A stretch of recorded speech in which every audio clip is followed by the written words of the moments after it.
Cheguei, boa tarde.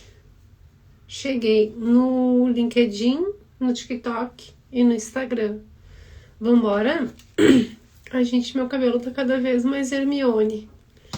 E hoje, inclusive, eu tô com a camisetinha da Sonserina, da Corvinal. Que é a minha escola do coração, de Hogwarts. Potterhead total. Vambora? Vamos lá, que hoje eu tenho evento. Eu fiquei falando pra vocês, quinta eu tenho evento. É hoje, eu não tinha me percebido. Não sei porque que eu enfiei na minha cabeça que era na quinta-feira, gente. Mas é hoje. E ainda tenho umas 2 reuniõezinhas agora antes de sair. E tem que dar um jeito nesse cabelo da Hermione, né? José, bem-vindo no Insta. Vamos lá, gente. Deixa eu ver se deu certo o LinkedIn, que eu gosto de ver no evento, que às vezes o estúdio não conecta direito. Mas acho que deu. Acho que tá tudo certo. Hoje a gente vai falar sobre fit cultural, tá? Como falar na entrevista, né? Como demonstrar durante a entrevista que a gente tem fit cultural com a vaga. Que é um papinho meio coach, né? Mas tudo bem, é uma coisa necessária, né? Eu acho que é mais evidente pro entrevistador quando a gente demonstra que a gente não tem fit cultural, sabe? Sebastião, bem-vindo. Oi, Mel, seja bem-vindo no LinkedIn. Acho que fica mais evidente pro entrevistador. Malu, bem-vinda novamente, muito bom te ver aqui. Perguntas que as pessoas fazem em processo seletivo e que mostram que elas não estão alinhadas com a cultura da empresa. Aí eu vou dar o meu lado da história, que é startup, tá? Em comparação a pessoas que vêm de grandes corporações. Dai, oi, bem-vinda, que bom te ver aqui. Seja muito bem-vinda, uma alegria te ter aqui, uma honra. Então, por exemplo, tá? Vamos lá. A gente trabalha em startup, né? Eu trabalho em startup. O que acontece muito aqui? Os processos macro, eles levam tempo para mudar, porque eles estão conectados com o modelo de negócio que a empresa segue. Mas os processos micro mudam com muita frequência. Para quem que eu respondo? Às vezes o escopo da minha vaga muda de um semestre para o outro, né? A minha função não. Mas às vezes eu escopo as responsabilidades, eu perco ou ganho autonomia de acordo com a liderança que vai estar na área que eu faço parte, né? Então existem mudanças, isso é uma questão cultural de startup, as coisas mudam mais rápido do que numa grande corporação. Não é que as coisas da grande corporação não mudam, tá, gente? Só que demora mais para acontecer. Então, por exemplo, assim, a grande corporação vai implementar uma nova tecnologia. Gente, às vezes é 3 anos para apresentar, aprovar, mais uns 3 anos para implementar, mais uns 3 anos para ver resultado. Em 9 anos, essa tecnologia ficou ociosa. Já tem outras coisas novas acontecendo. Em startup isso acontece em semanas, tá? Então não é que as coisas não mudem em grande corporação e mudam muito em startup. A questão é o tempo em que isso acontece. Gil, seja bem-vinda no Insta, que bom te ver aqui. Então se a pessoa me diz, me faz perguntas do tipo, como é que é a definição, como é que é a hierarquia, como é que é a definição de escopo, como é que é o processo de aprovação de novos projetos, sempre direcionando isso para um lugar em que ela demonstra precisar de tempo para se adaptar a uma nova determinação, a uma nova tecnologia, a uma mudança, possivelmente essa pessoa não tem perfil para trabalhar em startup. Se é uma pessoa que não lida bem com mudança, não se sente insegura, precisa de muita informação para se adaptar, provavelmente não vai se adaptar à startup. Às vezes na startup, eu tô falando do meu lugar, que eu sou diretora da área de RH. Às vezes chega em mim, o negócio já tá acontecendo, sabe? Só chega em mim para formalizar. Mas a mudança de dia a dia já foi feita. Entenderam? E eu lido bem com isso. Porque eu não tenho ego. Eu não tenho essa coisa de, ai, deveria ter passado por mim. Acho que isso é outra grande questão de startup, tá? As únicas pessoas que têm ego em startup em relação a cargo são as pessoas que atendem cliente. Isso sempre, isso aí é normal. O cara diz assim, ó, a Dai falou, vai sofrer demais, né, Dai? A Dai sabe o que eu tô falando, porque a gente já trabalhou juntas, e é isso mesmo. A pessoa que não tá aberta à mudança, startup não vai rolar. Que lida mal com a mudança, né? Às vezes nem que tá aberta, mas ela fala, ai não, ai que bom, ai que legal que vai mudar. Mas aí chega a mudança e ela se introverte, ela, sabe, ou ela se torna realmente um problema, tá? Às vezes a pessoa se torna um problema porque o gestor quer mudar um processo que a pessoa é muito apegada, né? Então tem isso. O que eu tava falando? Da outra possibilidade? Já esqueci. Do cargo, né? Então assim, ó, por que o cara de vendas, ele quer ter um cargo? Um cargo importante. Porque se importa no processo de venda. Principalmente quando é B2B, quando é business to business, é uma empresa vendendo um serviço, um produto para uma empresa. Hello, Lucas, bem-vindo no LinkedIn. Quando é business to business, é importante para a empresa que está comprando saber que está falando com o cara mais importante da equipe de vendas. É nisso que o ego é importante, tá? No mais, não tem muito isso de cargo em startup, tá? Até tem um grande problema, inclusive, que nas startups as pessoas inventam o nome de cargo, todo mundo... só tem uma pessoa na área responsável por aquilo, ela é head. Mas o cara não tem nem experiência de analista sênior, quem dirá de head. A Malu falou ego versus ego. É isso mesmo, Malu. É o ego de quem tá comprando e é o ego de quem tá vendendo. Mas meio que se justifica, sabe? Eu não tiro total a razão do pessoal de vendas. Meio que isso justifica, porque realmente a gente tem a sensação... Sabe aquele papo de eu quero falar com o gerente desse estabelecimento? É isso, sabe? Então, assim, dá uma sensação... Cria uma confiança no cliente de que ele tá falando com a pessoa mais importante, a mais informada, a que vai dar desconto, a que tem bala na agulha, lastro para dar desconto, sabe? Então é esse tipo de coisa que eu identifico durante o processo da entrevista. Se a pessoa me pergunta assim, ó, qual é o plano de carreira da empresa? Eu sempre respondo, cara, qual é o teu plano de carreira? O que tu quer fazer? O que tu sempre quis fazer em outras empresas e tu não podia, tinha que pedir aprovação, era um processo muito difícil e tu quer fazer? Porque aqui tu vai conseguir fazer. Aqui tu vai ter autonomia, tu vai ter liberdade, tu vai ter espaço, tu vai ter validação, no máximo, nem é um grande processo de aprovação. Carole, seja bem-vinda. Entenderam?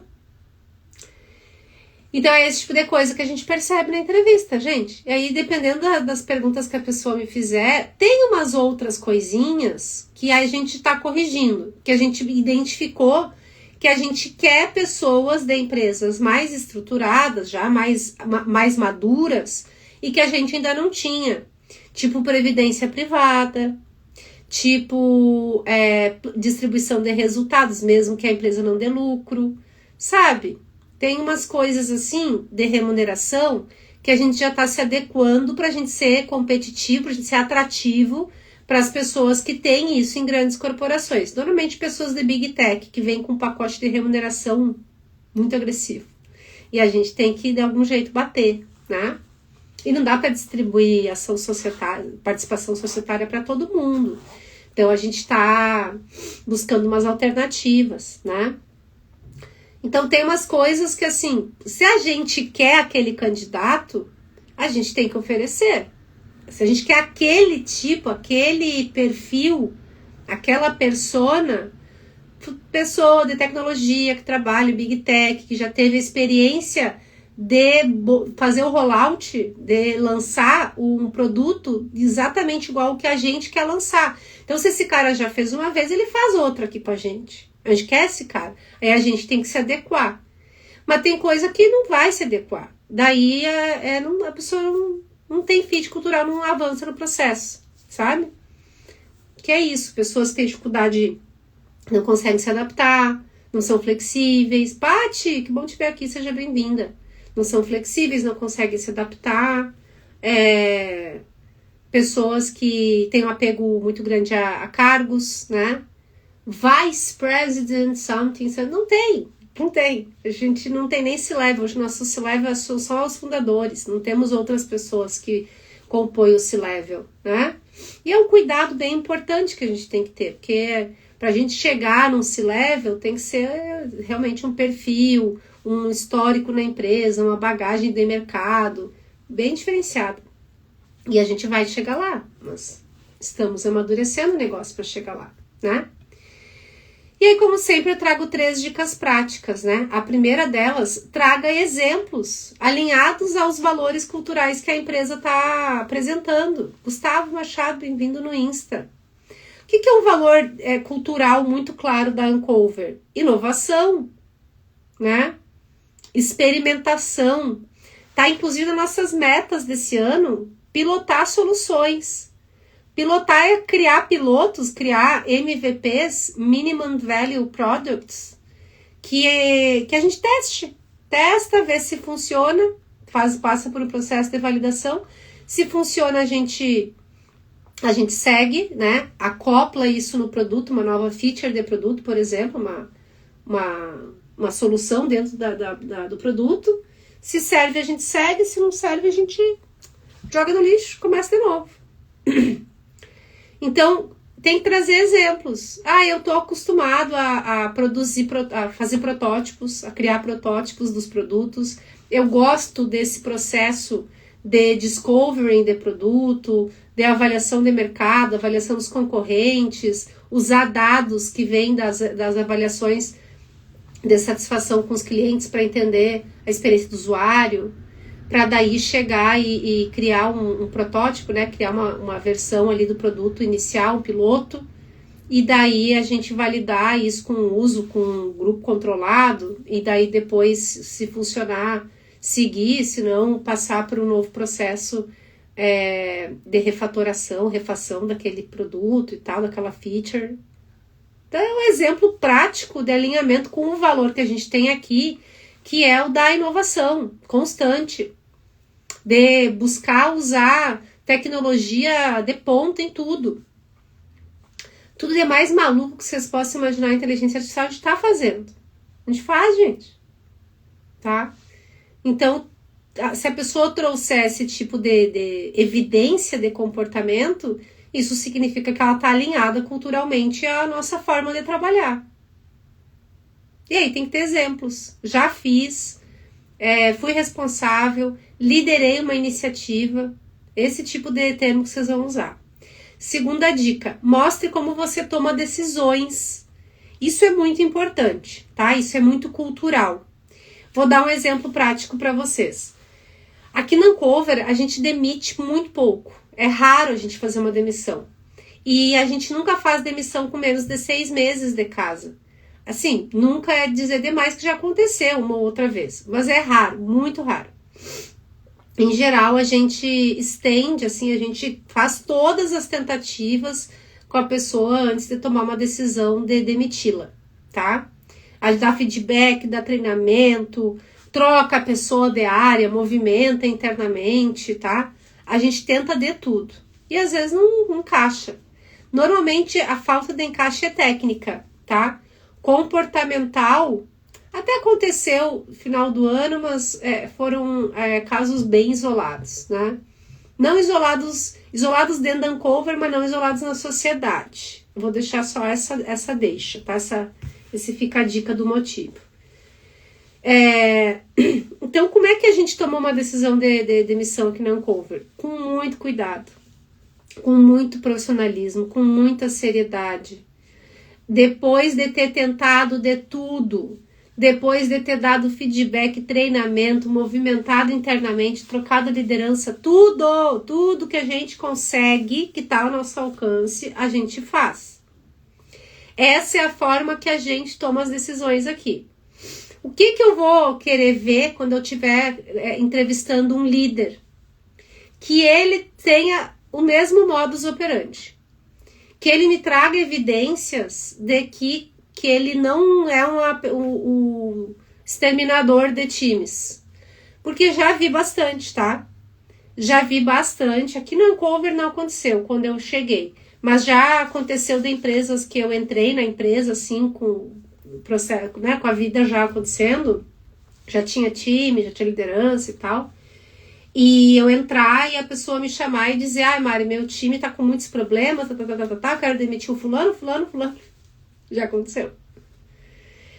Na Ancover, essa pessoa não ia se criar. Não se criava, tá? Ainda uma pessoa um líder que não traga evidências de justificativa, base para aquela demissão. Porque aqui a nossa demissão, gente, é um processo longo, tá? Complexo, né? Cheio de evidências, de comprovações de que realmente a pessoa não funciona no time. Então, se vocês são profissionais que já estão no momento de liderança, mostrem como é que vocês tomam esse tipo de decisão. Como que é o meu processo para decidir demitir alguém? O que eu tento antes? O que eu faço para eu tentar recuperar essa pessoa?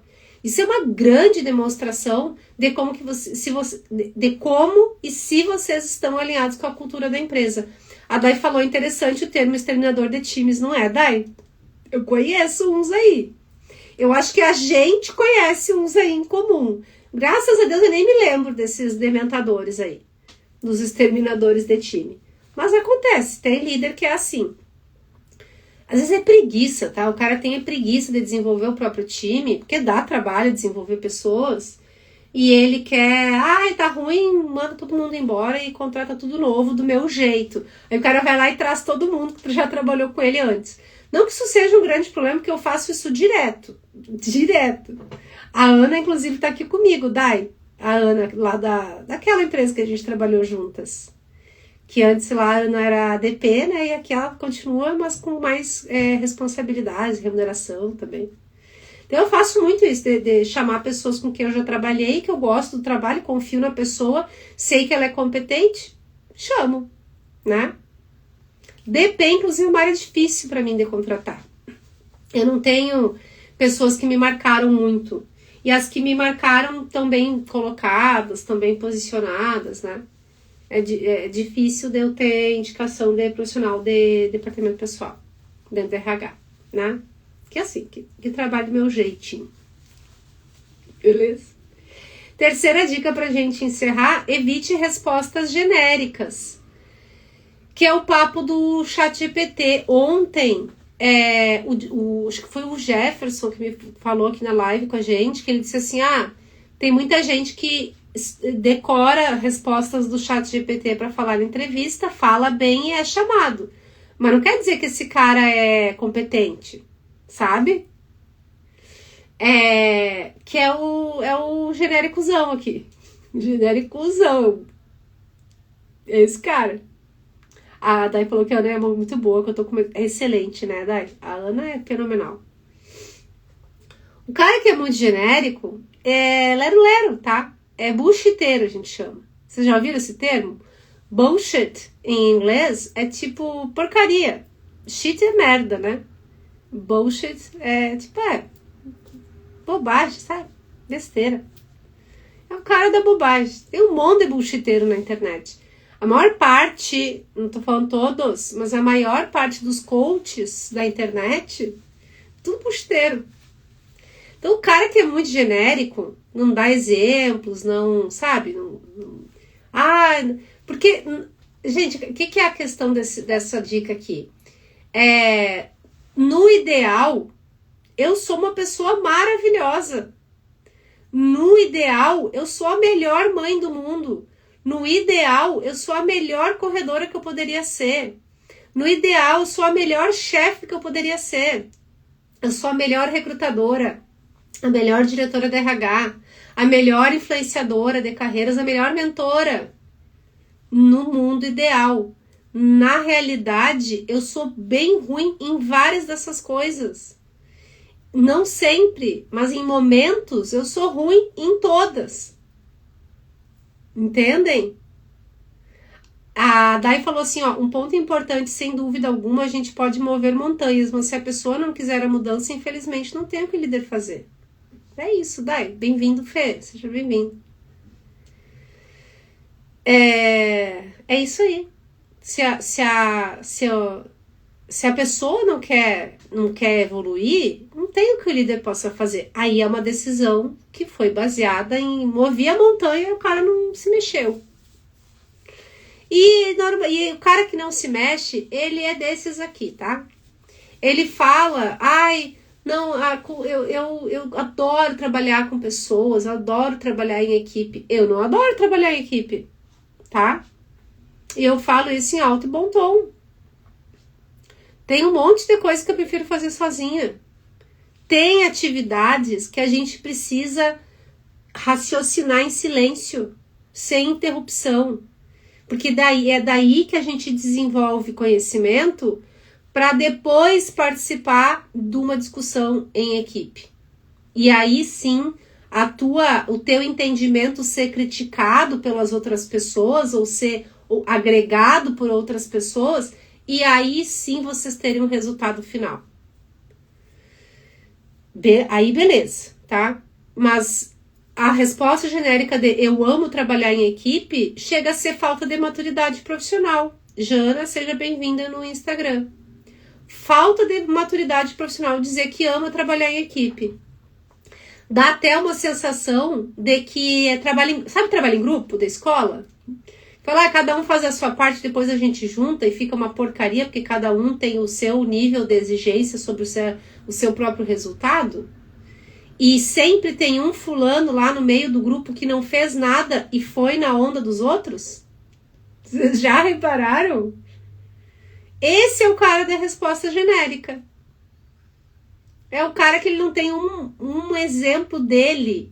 Ele não tem um fato sobre ele, uma evidência sobre ele. Porque ele é genérico. E no mundo ideal, no mundo genérico, no mundo do que a inteligência artificial te sugerir falar na entrevista comportamental, tudo é lindo e maravilhoso. Mas e na prática? E na realidade? É diferente? Entenderam, gente? Tudo isso é cultura, tá? Tudo isso é cultura.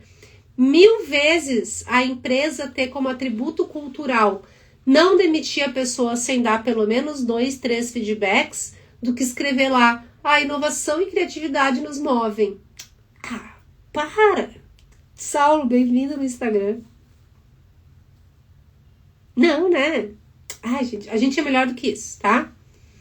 Pessoal que tá comigo no LinkedIn, tô no Instagram também, mariana.guide, esqueci de avisar. Pessoal do TikTok também, mariana.guide lá no Insta. Eu adoro quando vocês migram do LinkedIn pro Insta também. Faço uma curadoria de memes maravilhosa para vocês nos meus stories. Beleza? Ficou claro como demonstrar fit cultural na entrevista? Exemplos alinhados aos valores da empresa. E aí os valores da empresa, só vocês saberem o tipo de empresa, em que mercado que atua, já diz muito. Os valores alinhados a uma empresa do agro. Trabalho duro. Acordar cedo. Trabalhar enquanto o sol tá no céu. Que era como era antigamente. Que, em geral, quem trabalha no agro, vem do agro, mesmo para tecnologia. São pessoas que têm familiaridade com o agro. Como é que o agro funciona? Trabalhando durante o dia, cedinho da manhã até o sol se pôr. Entenderam? Essa é a cultura do agro. Trabalho duro, disciplinado, lidar com safra, tá? Lidar com imprevistos de safra, por exemplo, deu um problema na safra, perdeu toda a produção. Tem que ter resiliência, é um atributo cultural de quem trabalha no agro. Então, traga exemplos alinhados aos valores, Mostrem como é que vocês tomam decisão. Isso diz muito sobre vocês e tem que estar alinhado com a empresa. E evitem respostas genéricas. Daí vocês vão ser a tartaruga na árvore, né? Tartaruga não sobe em árvore. Falei ontem. Se tá lá em cima é porque alguém colocou. Então pode ser que vocês convençam com bullshitagem. Que alguém tem que botar vocês lá na árvore, mas não sustenta por muito tempo, né? A Dai falou, tenho como premissa dar feedback one-on-one, desenvolvimento de plano de ação com prazo e follow-up. É isso, Dai, desenvolvimento de pessoas, o que é um processo muito difícil, demanda muito tempo da gente como líder, nem todo mundo consegue fazer. Parabéns por tu estar conseguindo fazer esse acompanhamento do teu time. Mensalmente a Dai faz isso, a depender do nível de dificuldade da pessoa, faz com frequência menor e vou ajustando conforme a evolução.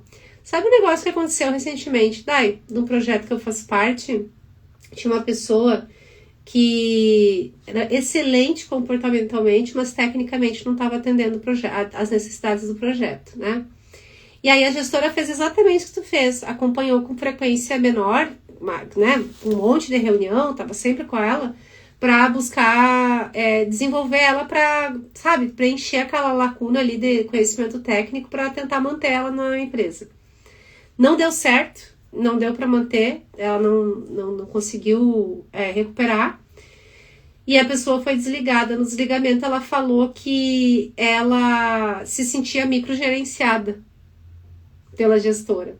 E ela tinha razão. Só que a visão dela é que ela foi microgerenciada e na verdade a intenção da gestora era fazer ela evoluir para ela continuar na empresa. Pessoas, né? Pessoas. Cada um tem uma interpretação. A verdade dela era uma, a verdade da gestora era outra, e eu tinha o lugar privilegiado de ter visão das duas verdades. É isso. A forma que as pessoas se sentem, a gente não tem muito controle. Papo bom, hein? Mas eu preciso encerrar porque eu tenho coisa para fazer. Tenho reunião às 2 e tenho coisinha para fazer nessa meia hora. Amanhã eu volto para falar sobre como fazer follow-up depois da entrevista, sem ficar chato, tá? Sem ser inconveniente. Vocês sempre me perguntam isso, então amanhã eu vou falar, beleza? Uma excelente quarta-feira para vocês. Nos vemos amanhã, como sempre, um prazer imenso estar aqui. E amanhã, 1h eu tô aqui de volta. Valeu, pessoal do LinkedIn. Muito obrigada pro pessoal do TikTok. E muito obrigada pro pessoal do Instagram. Valeu, gente. Valeu, Dai. Um beijo.